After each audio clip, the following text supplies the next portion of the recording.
organisasi terbentuk dari individu dan kelompok dengan perbedaannya masing-masing, namun tetap dalam upaya mencapai tujuan organisasi. Perbedaan antar individu dan kelompok dalam organisasi dapat menyebabkan perbedaan pendapat, persepsi, dan perilaku, bahkan dapat menyebabkan terjadinya konflik. Cara pandang tradisional menganggap bahwa konflik sebagai hal negatif yang harus dihindari. Namun, kajian perilaku organisasi kontemporer mengatakan bahwa konflik adalah hal yang lumrah dan tidak dapat dihindari dalam sebuah organisasi. Konsekuensi negatif maupun positif dari sebuah konflik tergantung pada konteks dan penanganan konflik tersebut. Konflik dapat terjadi antar individu, antar kelompok, maupun antar organisasi, serta dapat disebabkan ketidaksepahaman terkait tujuan atau pembagian atau penggunaan sumber daya. Salah satu bentuk konflik antar kelompok dalam organisasi adalah perselisihan antar manajemen dengan kelompok pekerja, terutama yang tergabung dalam serikat pekerja atau buruh. Konflik didefinisikan sebagai gesekan, ketidaksepahaman, atau perselisihan yang terjadi antar individu atau di dalam kelompok ketika persepsi atau tindakan seseorang yang mendapatkan resistensi dari anggota kelompok lain. Madalina 2016. Kesalahan mengelola konflik dapat menguras energi dan sumber daya organisasi. Karenanya dibutuhkan manajemen konflik yang baik. Manajemen konflik mencakup keseluruhan upaya dan proses mendiagnosis konflik, menentukan intensitas konflik, mencari metode intervensi yang sesuai, dan memonitor hasil resolusi konflik. Ada dua jenis konflik dalam organisasi yang memerlukan manajemen konflik.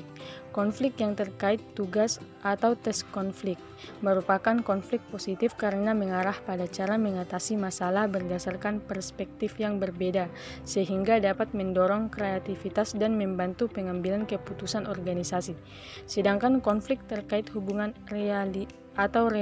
relationship konflik merupakan konflik negatif karena mengacu pada ketidaksetujuan mengenai nilai-nilai dan konteks hubungan antar individu atau kelompok, yang malah dapat menurunkan motivasi dan produktivitas dalam organisasi. Langkah awal manajemen konflik yang efektif adalah mendiagnosis konflik untuk memahami alasan terjadinya konflik, yang kemudian mencari pemecahan atau resolusi terhadap konflik tersebut. Diagnosis ini meliputi upaya dan tindakan memisahkan konflik dari individu yang terlibat, sehingga dapat memahami akar konflik secara lebih objektif, untuk kemudian mencari metode intervensi dan resolusi yang tepat. Setelah dilakukan diagnosis, organisasi perlu mengambil upaya untuk mengatasi konflik dengan resolusi konflik, yaitu upaya terstruktur untuk mengurangi dampak negatif konflik agar tidak menyebabkan disrupsi dalam organisasi dan agar organisasi dapat segera pulih dari situasi konflik. Nah, salah satu perusahaan yang sudah sejak tahun 2017 banyak terlibat dalam konflik intergroup, yakni antara kelompok pekerja yang tergabung dalam serikat pekerja dengan manajemen perusahaan. PT Alpenfood Industri yang merupakan produsen es krim Ice. Pekerja pabrik yang tergabung dalam Serikat Gerakan Buruh Bumi Indonesia, PT Alpenfood Industri, yang dinaungi oleh Federasi Serikat Buruh Demokratik Kerakyatan. Mereka menyuarakan kesulitan yang dihadapi dalam menerima hak dan kesejahteraan sebagai pekerja yang dianggap tidak setimpal dengan beban dan kondisi kerja. Konflik ini sempat banyak mendapatkan perhatian media, mulai dari kasus karena tuduhan eksploitasi pekerja, buruh yang mogok kerja karena tingginya kasus keguguran pada buruh yang hamil, perusahaan memberlakukan PHK terhadap buruh yang mogok kerja, sampai konflik hubungan industrial dalam perusahaan. Konflik ini juga sudah dianalisis oleh beberapa peneliti dari sudut pandang ilmu komunikasi, sudut pandang hubungan masyarakat, dan sudut pandang etika korporasi. Namun sampai saat ini belum banyak telah kasus konflik PT Alpenfood Industri dari sudut pandang perilaku organisasi.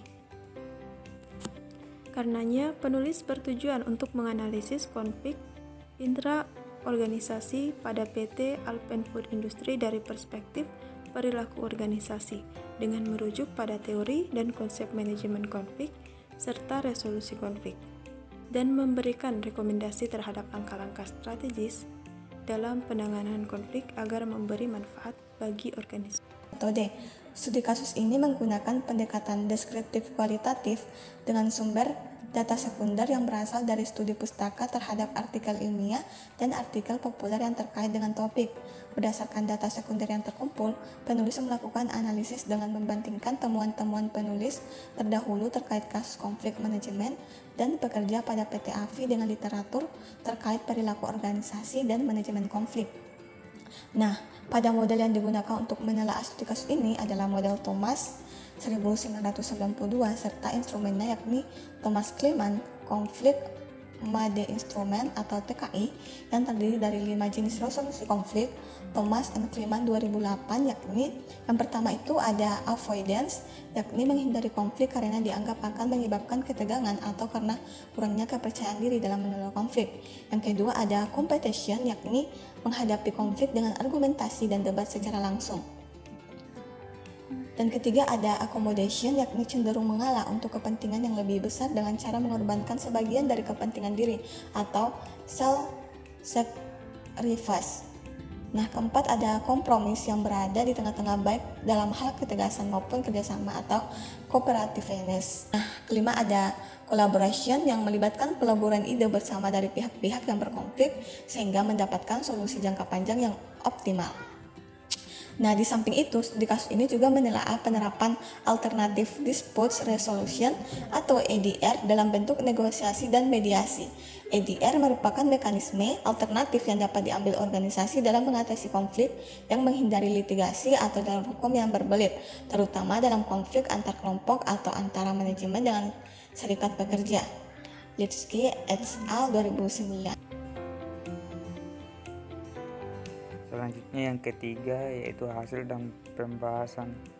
Perselisihan terjadi karena adanya perbedaan persepsi, ekspektasi, dan realita antara pekerja dan manajemen terkait hak dan kesejahteraan pekerja. Konflik sudah terjadi sejak tahun 2017, dimulai dari PT AFI disinyalir menyalahi aturan kontrak kerja dengan adanya 16 buruh yang dikontrak lebih dari 3 kali di 2017. Ada pula kasus buruh yang mengalami kecelakaan kerja tidak tanggung biaya pengobatan oleh perusahaan. Sari 2019, kasus semakin mengeskalasi termasuk buruh perempuan yang sedang hamil sehingga tingkat kematian bayi dalam kandungan dan keguguran sangat tinggi. 14 kasus keguguran dan 6 kematian bayi baru lahir antara tahun 2019 sampai 2020. Nadia 2021, Wisma Brata 2020. Berdasarkan jenisnya, konflik yang terjadi pada perusahaan PT API dapat dikatakan sebagai relationship konflik karena merupakan konflik dalam konteks hubungan antara manajemen dan kelompok kerja. Kelompok jenis ini berpotensi menurunkan motivasi dan produktivitas dalam organisasi jika dibiarkan berlarut. Sebagai dampak dari konflik di PT API dapat diasumsikan terjadi penurunan semangat kerja dan demotivasi. Dapat juga dianalisis dari langkah perusahaan mendapatkan pekerja outsourcing dari Jawa Timur di tengah aksi serikat berupa Sedar 2020 bahwa produktivitas perusahaan mulai terganggu dengan aksi mogok pegawai sebagai konsekuensi konflik yang terjadi. Dampak itu tidak langsung dari konflik ini berupa liputan Baik, langsung saja. Berdasarkan pendekatan dalam menghadapi konflik, nampak bahwa manajemen pada awalnya mengadopsi pendekatan tradisional dengan menghindari konflik. Namun seiring berjalannya waktu dan dengan eskalasi konflik yang terjadi, perusahaan mengenali bahwa konflik ini tidak bisa dihindari. Una Foldable karena memengaruhi perilaku pekerja dalam organisasi. Nampak juga ada kekeliruan dalam mendiagnosis konflik pada awalnya, sehingga dari tahun 2017 sampai 2020 tidak ada resolusi bermakna yang dapat dicapai, dan karenanya konflik mengeskalasi sampai pada tindakan unjuk rasa yang mogok kerja. Manajemen juga gagal memisahkan konflik dari individu yang terlibat depersonalizing, terbukti dengan adanya tindakan diskriminasi berupa penangguhan bonus terhadap pekerja yang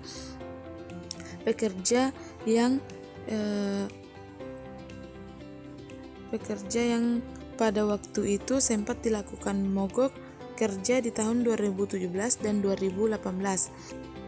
Hasil penelitian dari studi kasus pada PT AFI ini menunjukkan pentingnya manajemen konflik dan resolusi konflik dalam organisasi. Sebenarnya, konflik internal atau intergroup yang dihadapi manajemen perusahaan dengan kelompok pekerja tidak perlu berlarut jika sejak awal perusahaan telah menerapkan manajemen konflik, melakukan diagnosis permasalahan dan mencari solusi melalui resolusi konflik. Apabila sedari awal perusahaan tidak menunda-nunda penanganan konflik, avoidance approach, manajemen pun akhirnya tidak perlu berkompetensi dengan pihak pekerja, competition approach.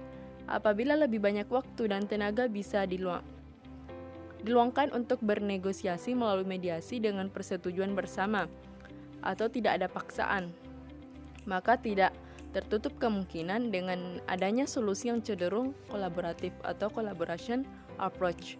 Hal yang kemudian dapat diterapkan adalah resolusi konflik, terutama dengan pendekatan alternatif dispute resolution atau ADR, khususnya mediasi yang tidak mengikat, non-binding mediation. Apabila konflik belum sampai ke ranah publik dan harus dimediasi oleh mediator yang ditunjuk pemerintah, misalnya Dinas Tenaga Kerja, manajemen dapat lebih bebas mencari solusi bersama dengan perwakilan serikat pekerja dengan perantara mediator yang disetujui bersama. Sektor Ross 2015, Huan dan Yazdanifard 2012 merekomendasikan 8 langkah resolusi konflik yang harusnya dapat diperhatikan perusahaan dalam menghadapi dan menyelesaikan konflik dengan lebih efektif.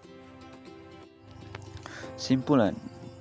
Untuk kesimpulan, konflik dapat terjadi pada setiap organisasi. Salah satu faktor pembedanya adalah bagaimana organisasi mengelola konflik dan mencari resolusi konflik tersebut. Pada studi kasus yang diberikan, ditemukan bahwa konflik lebih cenderung berbasis hubungan antara manajemen dan pekerja.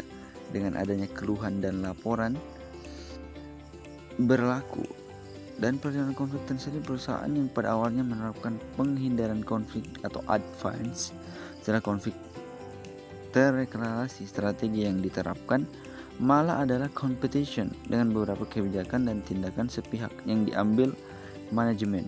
Setelah adanya tekanan sepihak internal, barulah perusahaan akan mengambil pendekatan kompromi atau compromise.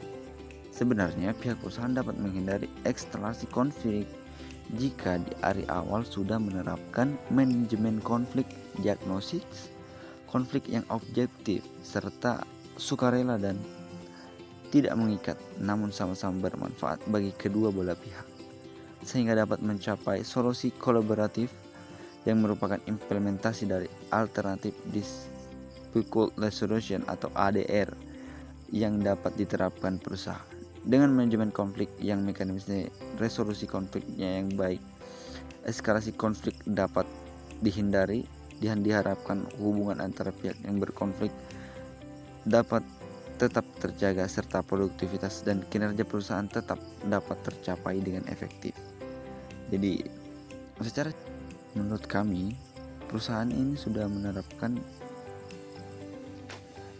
sistem yang baik, namun